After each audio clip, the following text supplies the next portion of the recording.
Since you will be watching me for a while, I thought I quickly mention what I have in front of me here.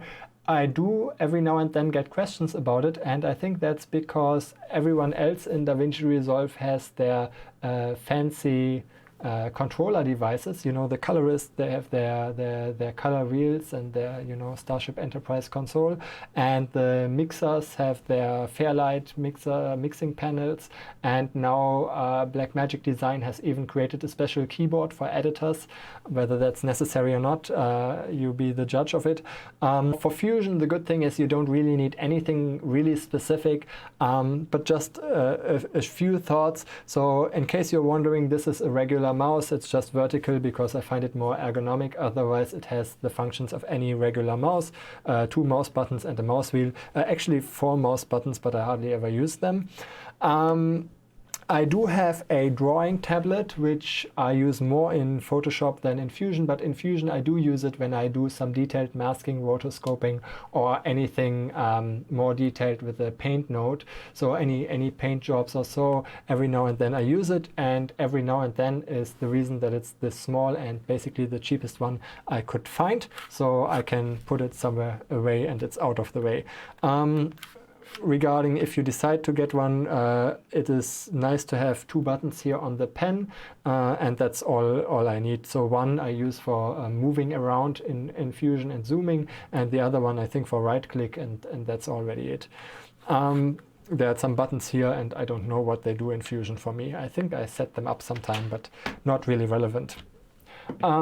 Keyboard is what I use most of the time. I have a full-sized keyboard. Actually, it's a bit compact, but it has all buttons and a number block.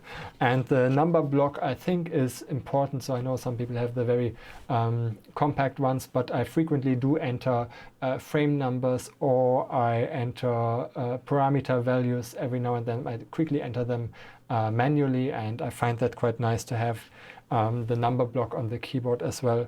2 more things I have lying around here. One thing is a Stream Deck controller. This is it's very popular with editors and color graders. It's like a completely customizable button device, so you can have buttons which can do any form of keyboard shortcuts, open programs, and so on. I use it to control my screen recording software. I started using it a little bit on the edit page. I haven't really customized anything for Fusion yet, and I don't think I will really need it because I know the keyboard shortcuts for the things that I need, and so I spend more time on the keyboard. I don't really need like hundreds of buttons like what the color graders and some editors do. What I do find a bit more useful in Fusion is a shuttle controller. So I have this shuttle wheel, so I can quickly go back a few frames backwards, a few frames forward, and you just have it in the muscle memory. You know, you can just go spin like this and quickly move in the timeline. If you know, okay, 10 frames back, 5, 10. Okay, you know, that's sometimes faster and more convenient than the arrow keys. Otherwise, there are some extra buttons. I once programmed them all for Fusion, and then I mostly forgot about it because I used the keyboard again.